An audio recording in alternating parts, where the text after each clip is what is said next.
Let's go, baby. It's Team Liquid and 100 Thieves in the final battle. Game number 5 to determine who gets that shortcut straight to the finals. It's Team Liquid going back to this LeBlanc. They've got the Xhao again. Alphari's on a dominant top laner. Meanwhile, Ssumday's back on the Ornn that's been successful. FBI's got them engaged mechanisms. It is about to be exciting. And remember, my friends, if you want to get a closer, more personal version, more personal view of the game, you can check out the pro views of Jensen and Abbedagge here in the mid lane. That is our featured matchup for this game. And especially with TF in the game here in Game 5, Kobe, he changes the way both squads play the game so much. Oh, yes, he does. And I'm going to give you a little spoiler right now, Flowers. Where do you think this Twist of Fate is going to go? Oh, it's going bottom lane. Oh, he's going to go back to front. Oh, he's going bottom lane there, too. Oh, everybody's going bottom lane. Jungler's going bottom lane, too. And we're going bottom lane for 100 Thieves here, baby. Thank you, John Madden, for those incredible yellow arrows on the screen. In case you didn't get it, this is a bot-focused team. They got some power to send down there. Ssumday's been playing weak side into Alphari over and over and over. Should continue along that way. So here comes the level 1 on, guess what? Bottom side. Let's see it. Tactical and Corejj are in the brush here. The late invade coming out from 100 Thieves. Corejj gives them a lick, but they keep on marching forward. One axe into the brush, finds Core. It's a fight over the red buff. This is what you want in a Game 5. Corejj keeps on walking out, does drink the single potion. Huhi's now going to tank some damage here on the front. Remember, the Leona is not exceptionally tanky here early on. Santorin over the wall. Huhi's still getting focused, flashing away. Exhaust down at a closer. He has to flash over the wall too. Santorin flashes over and it doesn't work. Now Team Liquid's got to keep on fighting. Huhi's going to be your next target. Tactical running away. Flash over the wall. Closer keeps on going forward. The axe will not find the target. Corejj with a flash away to safety. It is a 1-for-1, but 100 Thieves has more health in the enemy jungle. They will not stick around to try to continue to steal the red. They will walk on out. Round 3 of the bottom lane bonanza has moved to the jungle, Flowers. The level 1 all-in from the AD carries has infected the rest of the team. And you get flashes blown across the board. Every member on the bottom side of the map of Team Liquid has used theirs. The only one holding theirs on 100 Thieves is Abbedagge.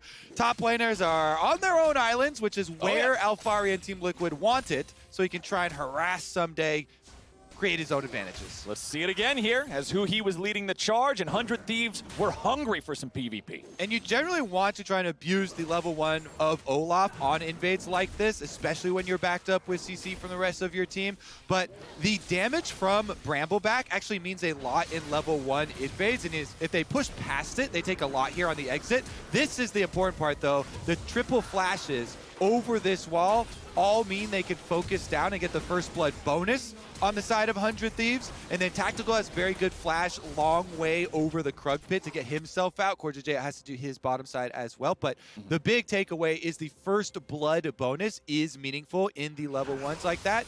And we may have a follow-up. But we also have a teleport coming in. Remember, there are no flashes for either player here on 100 Thieves, but it's both top laners showing up to the party. You said bot-focused gameplay, and we're getting it.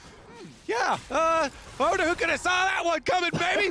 Light that sucker up like a bright light on the bottom half of the map. They're not even playing top laners on top lane anymore.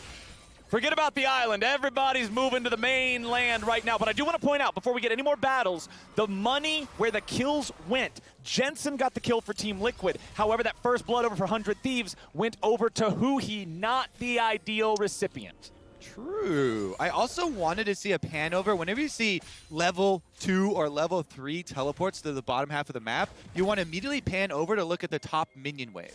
And it was currently pushed up to the tower from Ssumday. So now you see the slow push backwards. Very good preparation from Alphari. As Jayce, you're shoving in the Ornn the entire time, he made sure to push it all the way to the tower to get it to bounce back before they go for the double teleports. And that's why, even though it is teleports answered by both top laners, it's a huge win for Alphari. Look at this juicy sack of gold waiting for him as he returns to the top side of the map in time to get it. Doesn't lose out the cannon, doesn't lose out any of these. It's going to further inflate this top lane advantage for Team Liquid. Buying as much time as he can, even allowing the turret to fire the second shot and then kill the minion while the bullet is in the air. That slows down how fast the turret is going to be killing the minions and allows him to buy himself some extra seconds with this wave right near the turret, with Ssumday unable to really participate in much of anything.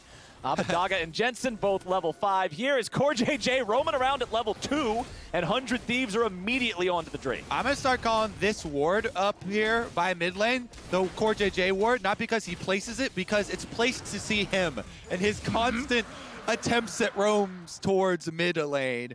So 100 Thieves have adapted to the possible heavy roam style. They see him on this one. They start up the dragon. Well done by the 100 Thieves. Their gold lead has kind of been shrinking, but a lot of it was because of the giant double-stacked wave that Alphari was able to collect in front of his turret. Yeah, you look at the farm up topside, 49 versus 26. Ssumday will be able to alleviate some of that discrepancy here, as a pretty large wave is crashing into his own turret now. But this is a good opportunity for Alphari to go ahead and back, buy some more items. Already with the 3 long swords in inventory, should be able to upgrade one of those. Yep, there's the serrated Dirk, and there's the tier to start the stacking now. Santorin walking into the brush, Abbedagge right there too. He tries to flash away, but the chains are ready to proc. They don't have enough damage to kill him, so they get the flash from Twisted Fate. Pretty good timing window. However, all of the excessive rotation and counter juggling has been at a cost here for Santorin, lagging behind quite a few camps actually for himself. 3 of them behind Closer, and Closer is currently working on Krugs as well. So the Olaf is eaten up in the jungle. Meanwhile, Xin kind of scavenging around with all of the action off of the level 1 invade and the aftermath there. Good return presence by side 400 Thieves. Now it will be a timely reset here for Closer, who has gone, by the way, Blue Smite for Olaf, which there are definitely options for choosing both. Yeah. Red Smite is really good for a lot of the melee heavy setups and all-ins, but really the only one it would be good against would be Xin in this game. Blue Smite is so much better for walking up to smite someone before you throw your first axe. It's basically an axe prep smite, so that you don't have to waste a long axe or something and travel extra distance to pick it up. Blue Smite enables you to both hit that one, but also make sure that you hit it directly on the champion so you don't overthrow it, and you have the move speed to go pick it up quickly. So I like that little adaptation where you almost have always just brain off, oh yeah, Red Smite, I'm an Olaf. I got to run into people and just fight whoever's in my face. But I love some brain off gameplay. Yeah, but in this one, he's facing so many range champs, it makes a lot of sense for Blue.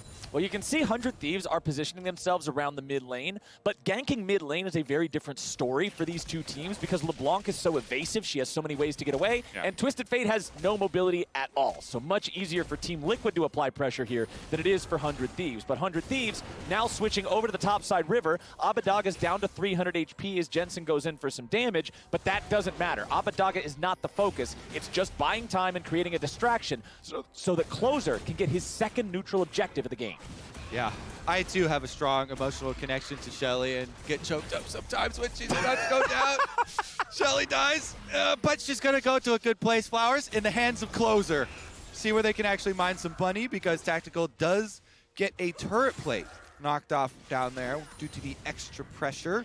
Meanwhile, Santorin, after getting alerted that Rift Herald's been picked up on top side, tries to go for a little something on the bottom side. Level 6 and blue buff acquired. Well, Corejj just goes through that abyssal voyage through the ground, gets himself to safety. 100 Thieves keeping on pushing up here. They will see Tactical, so he doesn't get his recall off. Yeah, just like immediate surprise out of the fog of war there. Now back here in mid lane, it's Alphari who might be able to set up a nice play here with Jensen. Abbedagge's under a lot of pressure, and the man's got no way out. Alphari picks up his first kill. Man, when you got a turbocharged Jayce jumping on your head over here as a mid laner, that is a bunch of question marks. How did he get all the way down there? There's a giant wave at his turret.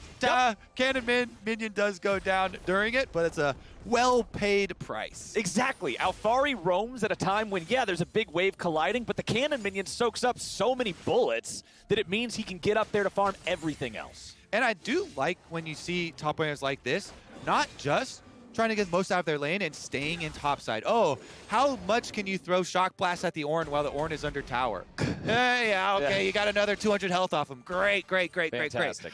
What if you get deep vision, you roam into the jungle, you place those wards on Krugs, on red buff, or you gank mid lane for your mid laner, you know? And yes, you do sacrifice your cannon, but you acquire a Twisted Fate. Yep, Abbedagge here in the mid lane, a little bit behind in terms of the farm. Has Huhi right beside him. They saw Jensen had used the distortion, so not really any chance to punish that right now. Huhi will clear out some of the vision. FTX total gold on the left side of your screen. You can see Jensen is about 300 ahead of the next closest ranking, which is neck and neck between Abbedagge and Alphari, with Closer right behind there. So nice little bit of a personal lead for Jensen, but overall, still about plus 600 gold for 100 Thieves as a team. I think it is, gold in a good place for Team Liquid with how well Jensen has piloted the Magician thus far since LeBlanc has come back into meta. He's been very threatening. He's, been rushing these second item spell shields so you can play as aggressively as possible, trying to play to the limits. This time around, gold card is really hard to outplay, right? Because you get it range. He points on you and he clicks you. Basically, the only thing you can do is use your movement to avoid getting hit with any other spells, and then builds a Banshee's Veil. Well, second Drake of the game going down on spawn, just like the first one. 100 Thieves 11 minutes into this game with 2 Drakes means this is a very early threat of soul. It is an Ocean Soul as well, which is incredibly powerful when you have tanky champions. Leona, Olaf, Ornn, all of these can benefit so heavily from this, and that means Team Liquid will very much need to answer one of these next Drakes, as the Rift Herald is summoned up in bottom lane just for the guaranteed 2 plates. They'll pick up that money, and 100 Thieves is out. I really do like it. Even though you love the dream scenarios, okay, we got a giant pick, we actually killed them, we can get a whole turret or something. Getting the early health off of bottom turret and guaranteeing that you already have your gold does set up for, guess what? Abbedagge, Twisted Fate. He's actually had pretty good wave control here versus Jensen's threat on LeBlanc. He's rushed his Merc Treads. He's ready to play a Twisted Fate teleport down to the bottom side to go play off of the Kalista Leona. And with the tower so low, you can gain so much value down there. I'm waiting to see the opening for it to actually happen. Jensen now gets gold carded into Huhi roam. Okay, flash into the chain CC. Jensen is surely done for. He flashes away. Last card. But the last auto attack in the air from Abbedagge takes him out. What a play we're asking for. When's the opening gonna come? Captain Flowers, guess what? 2 seconds away, it's on screen. Huhi roams up towards mid. The level 6 from Leona. Ultimate is dropped down on top of his head right when Jensen goes for this trade. It's at this moment when he goes for the distortion in. They've got him. Huhi's been waiting there patiently inside the brush. Gold card goes down, delays him going back. Huhi doesn't hesitate to flash because he knows there's no answer for Jensen. Even with the flash out, the last auto was already in the air, and the card right between the shoulder blades. And it feels so good, too, because even though the Ignite was on him and we didn't know if that would have been able to secure the kill, it is still Huhi's Ignite, and the last auto coming in from Abbedagge puts the gold where they want it more. Yeah, he's already jacked. He got first blood, okay? He doesn't need any more of those. He's got his steel caps and his stopwatch. He's full He's ready build. to go. Yeah, exactly. That's all a support ever needs in his life. Gore Drinker up and running out for both our junglers. You can see Closer just purchased his 1,500 gold lead for the side. 100 Thieves feeling good about this early game, man. 2 Drakes also under their belt, given more of those advantages. This has been a great start to Game 5 for them. It has, because a lot of times, too, you can caution against, when there's so much focus towards, like, a Kalista bottom side focus, win condition dragon stacking team. Usually, those will have come at the sacrifice of other lane matchups and not having scaling options, even though you do have, harder ways to teamfight with your short range later for 100 Thieves. They have Ornn items to rely on from the top side, plus so much structure for their 5-on-5. So when it comes down to these neutral objectives, they have a lot of CC to work with the Ornn Leona and Twisted Fate as well. Not too shabby damage later. Okay, Jensen gets away that time. The difference between this play and the previous one is Jensen had his distortion ready to go. So Huhi was not able to get that perfect CC chain that locked him in place to his death. Now Jensen returns a little bit of the favor, just tries to poke him a little bit, make him think about the next time he comes back to mid. I know people do that all the time too to junglers that gank their lane. They're like, get out of here! You can teach you a lesson as you're trying to walk away. Any just little smack bit him in the head once or twice. Any little bit of extra damage you can do to someone who just ganked you. Abbedagge locking in the gold card there, but Jensen not in range. He'll clear out his own minion wave here. And it looks like 100 Thieves are looking for their second Rift Herald of the game. Total neutral control so far. Everybody's up here except the AD carries. Does Liquid want to actually fight this? Do they want to contest? Huhi's at about half HP. Santorin looking to stay alive here with the ulti. Devoured to safety by Corejj, but now Core's going to be your target. He'll be focused down and Closer takes the kill. Everybody's joining up in the fight now as FBI will make sure that Team Liquid's not able to counterattack just yet. He will pull Huhi to safety, throw him right back out underneath the turret. Jensen goes in, but a good exhaust means the damage is not there. 100 Thieves get 1 for nothing. Now, this is such a big play for 100 Thieves because they are the ones that are grouped together first. There's so much of an advantage of getting here first. While Team Liquid have the capabilities of answering numbers, they would have to bring Alphari all the way around through the jungle, and he's forced to actually use his teleport timer to try and join for the topside fight. AD carries were mirrored. AD carries were in a foot race from bottom lane, then they both started at the same time. Guess what? They're getting there at the same time. But top laners being sectioned out means 100 Thieves, not only can they just turn on the Team Liquid bottom side of the flank there, but they also got Alphari's teleport cooldown out of it. Okay, we also have the dragon spawning just now, and a lot of ultimates are off the table. Ssumday, Closer, FBI, Corejj, Tactical, Santorin, all do not have those ultis ready to go. So this next fight could be very, very interesting. Very interesting. Yes, I see, Mr. Flowers. Well, Twisted Fate has his ultimate ready. And can't they find anything with it, though? Team Liquid grouped up pretty effectively right now. All 5 right next to one another makes it more difficult for Abbedagge to find a good angle to set up for some kind of a pick.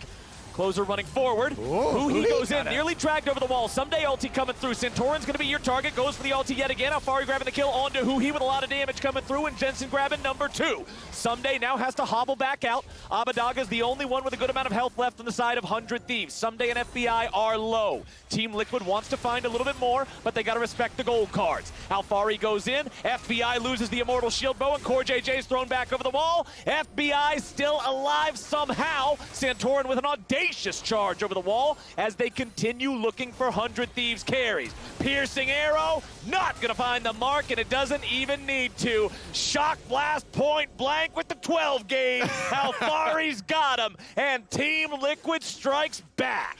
Nice shooting Tex. Alphari's gonna do it himself. Takes his Hex Tech hammer right down in the hearts of 100 Thieves. Flowers, at the beginning of this, I'm just thinking in my mind, Huhi has a death wish. Look at him. He's chunked out to 40% before the fight even starts, and he flash engages this. Yeah. This is very, very, very high confidence in Stopwatch. But Stopwatch buys him a little time. Guess what? Santorin can just Xin Zhao ultimate.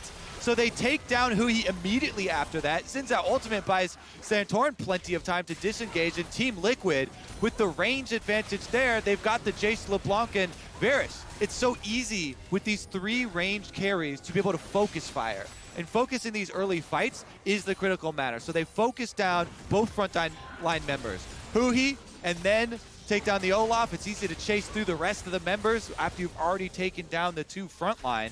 And it's just a really big overcommitment from 100 Thieves. I do not think they took into account even the possibilities of Xin Zhao ultimate there as far as the timing window. Huhi getting chunked out so heavily before it even started really cost them. And maybe Huhi's thought was Santorin's ulti is probably still off cooldown for a moment longer, and he wants to go in and punish while that's not available. Unfortunately for him, Santorin's got it ready to go. They're ready to find that counterplay. They're ready to find that fight. 100 Thieves' gold lead has shrank so much. It was up around over 2,000, now just 200 after that Team Liquid team fight. Jensen's jumping in, looking for some damage onto Abbedagge, but Abbedagge with the ulti will force out Jensen's flash as Closer shows up to help. Yeah, Twisted Fate's biggest answer to LeBlanc is teammates. You go for a distortion harass on me, guess what? Here's my jungler, here's my support, gank him, get him, boys! Abbedagge is gonna be happy to get that flash out of Jensen, because while they did get Alphari's flash in the mid-engagement, it was a really strong flash from Alphari to be able to pull in Huhi and start that whole cascade of events. They have been trying to whittle down on some of these summoner spells in preparation for their next fight. Ssumday here, 2v1 under the tower. Okay, do they really want to go for anything here? They're just going to focus the tower first. Now turning their attention over to the 100 Thieves top laner. Alphari puts the last bit of damage there into the tier 1 turret. Ssumday is still on the run, has to flash away to stay alive. So 100 Thieves will lose their first turret of the game as Team Liquid can retreat and not get punished for anything here just yet. Also want to point out, Abbedagge going for that very utility-based TF build that is so popular these days. Everfrost into the rapid-fire cannon, gives you the extra range of the gold card to set up the picks. You just walk forward, hey, I got point-and-click CC, and now I have, haha, conditional CC. But it's not really conditional because you already set yourself up for the slam dunk. Yeah, the condition is I got my auto attack off. My extra long one. Now, that reason, though, is why in Champ Select we're focusing so much on bottom lane. Why at the beginning of the game we're drawing all arrows lead to bottom lane. Because if Twisted Fate does go, especially this build, you are lighter on the actual damage, on the actual AP threat. And that's where a lot of the concerns around the scaling of your damage output come from for the 100 Thieves lineup.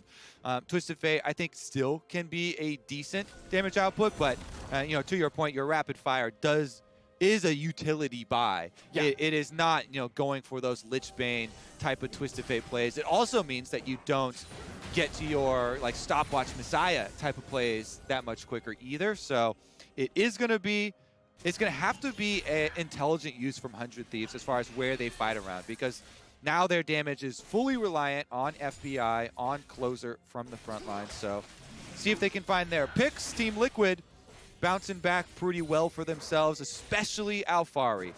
And I'll always point to my favorite item. I think it's just so incredibly strong. Just the Muramana angle. It is. This is it. Once this bad boy transforms, god damn, that thing pumps, okay? Shock blast, really. I know how much you love this item because you talk about it every chance you get. This is your Skarner. This item is yours. Wait. Yeah, it's the only reason I played Kayn. I played Blue Kayn because of that. Probably build it on that build. Skarner. Yeah. Maybe. I'll have to look up. I'm gonna have to invest it's got the power curve. Yeah, you got to stack it up. You got to transform it. But of course, once you transform, there we go. All right, now Team Liquid still feeling pretty good about the current state of things, but there's another dragon spawning here in about 30 seconds. 100 Thieves, although it is much smaller than before, they still command the gold lead. They still have a turret lead and a Drake lead, but can they out-team fight TL for this Drake? Last time around, the answer was no. This time around, hey, 100 Thieves, let's see how hard you can flex on this. They've got the stopwatch available for their Twisted Fate. Thornmail also completed on Ssumday is big. It means he has proactive Grievous Wounds application. Huhi's already down to 60% though. If he takes any more poke, you know there's Varus arrows coming through, Shock Blast coming through. This is the Team Liquid advantage. Try and poke them down, chunk them out. That's how they won the last team fight. They chunked down the front line so quickly before it even happens. Not going to happen this time around though. Dragon already 3K and counting. Team Liquid does not want to commit for this, it appears. Jensen jumps in. Huhi's going to be your target there, but now Santorin's got to be careful. Corejj devours him to safety, but Ssumday's ulti is coming through. Corejj is dead to rights, and Closer's the one signing the death warrant. Team Liquid continues trying to disengage. Jensen gets caught out by a rapid-fire gold card, but they will not find any further punishment. 23 minutes into the game, Baron is on the board. 100 Thieves don't have the resources or the advantages to go after that yet, but they have achieved soul point, and they got an extra kill for their trouble. Yep, and they get their Kalista ultimate this time off this time, so even though no stopwatch on Huhi this time around, he is not punished for the flash because they get the Kalista ultimate off. FBI can pull him back. They get their soul points, and they retreat with their spoils. Let's take another look at how it started out. Now, clearing all the vision, burning it down here. You know with the Rend, they're confident to try and force, so Twisted Fate Ultimate gives the vision advantage. Then all they have to do is try and mark Santorin. You see Ssumday walks over here. They immediately exhaust, and Huhi Flash tries to combo him before the ult can get off, but Xin ult and TK ult both used to save him, which means Corejj is the one left out to dry. They take their support kill, they take their dragon, and that's what they need to keep on the power curve, because an Ocean Soul would go right into the correct place. Oh man, that Ocean Soul will be so frightening if these guys can get a hold of it here. 3.5 minutes from now, so Team Liquid has that much breathing room. Yeah, I mean, this to add on top of why it's such a big boon, guess what? you're getting hit with poke all over and over, Flower, so just go hit something and you'll be able to regenerate it. Just shoot a minion, shoot a monster camp, shoot whatever you want, and get all of that HP back. Makes life so much more difficult for LeBlanc and Jayce. 100 Thieves have 3 players here in the top side, but not a whole lot to achieve. They're just going to check the brushes, make sure nobody's hiding out. Sometimes we see these kinds of plays. Now let's see Hide on bush. how patient can they be, my friend.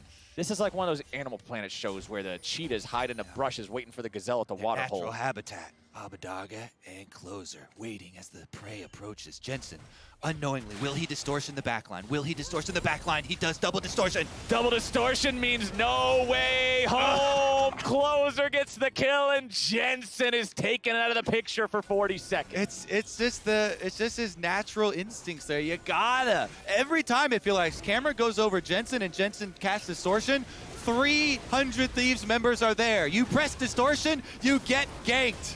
Now this could be a real game breaker here. 100 Thieves going after the Baron. They got a 5v4. They jump in on Santorin with a Ssumday ulti coming through, able to find 2. Santorin's going to be focused, tries to get himself away, but Huhi's thrown right back into the mix. 100 Thieves are pulled away from the Baron, and they find a single kill on the enemy support.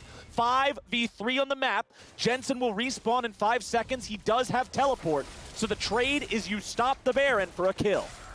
Definitely a worthy sacrifice. Baron gives way more than a kill's worth of gold and experience. And probably, especially considering how much you can take with it, maybe like tenfold. So it's a lot. You will definitely bench your Kech in favor of not letting letting an honorable it happen. sacrifice, for sure. Corejj doing the dirty work that needs dirty deeds done dirt cheap. That's support Corejj, making sure he's the noble sacrifice. Now, 90 seconds. This is so important. Team Liquid must be there in time to not be late to the party for this Drake. When you're up against a Kalista team, when you're up against an Olaf that can just Ragnarok and not be forced out of the pit for any reason, they must be ready. And oh look, here's our Animal Planet. Yeah, here's our National Geographic close-up cam of exactly what happens when you go too close to the watering hole. Nature, the Jensen double distortions to clear the wave. However, unbeknownst to him, you're really getting into this. You're faded the brush. We've done the lore reading today. We've done the. We're making the full. We've done the nature documentary. We're setting ourselves up. We're actually going to open an entire channel, not just a new show. And this will be our new pregame content if we need more ideas in the future. We're just going to start doing National Geographic stuff. All right, meanwhile, it's going to be Dragon Soul time, Captain Flower. Sound the horns. The bottom lane Bonanza's been quiet for a while. You know, it's been a while since our double KOs of both AD carries going at each other. Well, it's about to continue. 22 seconds and counting. 100 Thieves trying to get into the river. Team Liquid already with vision control, though, so they can make the most of their poke. And I like the fact that you say sound the horns, because Ssumday is ready to go here with this ulti. Notice how he has Cleanse swapped in with his Summoner Spellbook. It means he will not be able to be interrupted with CC, so they can cancel the second half of the ulti. He is prepared for that potential option. Huhi steps forward. Jensen's ready to make some sort of a move, but now he's going to be jumped on. CC comes down. Corejj with a save. Santorin trying to find a way to fight his way out of this, but he's going to be focused. 100 Thieves trying to kill off the enemy jungler. They've got the kill, but it'll be a 1-for-1. Team Liquid still looking to fight back. Ssumday nearly dying, but he flashes away. Corejj with the flash and the lick to make it a second kill. 1 for 2 so far. Team Liquid looking to find even more. Corejj will not complete the Abyssal Voyage. Abbedagge is on the run. Keep your eyes open for Alphari with the accelerated shock blast. TL does not want to waste too much time chasing. They need to stop this soul and take the Drake. Exactly. Enough has been done. They won. They chased them off of the soul. Soul point number 1 denied. Team Liquid will acquire Ocean Drake number 2, and we will keep the tension high, Captain Flower. Oh, I'm loving this as a Game 5. It's always such a bummer when Game 5 isn't close, and this one is neck and neck. Here's another look. Huhi was the target initially, and then things get dicey. I really like Huhi's positioning. You see that when Jensen goes in on him, he doesn't back down. He moves forward, thereby getting closer to the origin point of the distortion so that he can Zenith Blade on the second one. Then they open up and they can finish chasing Santorin through the stair stage, through his ultimate. So they get that kill, but Team Liquid, with Jensen using his flash to get away from FBI on the top side of the fight, he's able to escape with his life. They come out with the extra person, they chase them off the objective, but now 100 Thieves right back at it again. They've got the spears in the Baron, threatening with the Rend. Now remember that it was Team Liquid that won the previous game. They've got to turn, though. With a 20-something minute Baron They have to turn. FBI and 100 Thieves are now trying to do the same. Baron's down to about 6K. Huhi wants to go in yet again. Ssumday looking to follow it up here, but he's stunned up. He can't complete the second half of the ulti. Corejj will be the first to die. Santorin's in the middle of everybody with the damage pouring in now. The man's able to stay alive. Abbedagge going to be your next target. 100 Thieves are crushed in the enemy jungle. They're going to die, every single one. Alphari walks away, and Tactical and Jensen get the kills. Bud Light ace for Team Liquid. That one's gonna break the back, Captain Flowers. This means Team Liquid are gonna have a huge surge in gold, and the scaling will take over. This 100 Thieves comp is going to run out of damage. Baron picked up for Team Liquid in the aftermath. They got there in time. They've got the extra poke, they have the extra range, they collapse through, and 100 Thieves, even though they turn, they can't kill. 100 Thieves tried to make this one work, to make Team Liquid answer, and answer they did. Watch Ssumday here. Chains of Corruption, no ult part 2. Exactly. Nice stop there. However, they charge forward. Santorin ultimate here splits the fight by so much time. So even though they turn and they focus on him once again, Abbedagge gets chunked down on Twisted Fate after it. Those commitments from Alphari on Jayce at just the right times. Like, he gets so much damage out of his Jayce in these fights, utilizing both his range poke, but also fully committing melee form, giant chunks down, big stuff from him. Holy shoot, that's a lot of damage. You've got 4,800 good catch, there professional. for Jayce. I've learned since MSI. Anyway, we got Olaf doing the most damage on the side, 100 Thieves, and he's looking to do it even more, but Corejj is a hungry, hungry catfish. Takes his jungler to safety there. Jensen is on the side. A teleport coming in from Ssumday to make sure his team is not caught without him.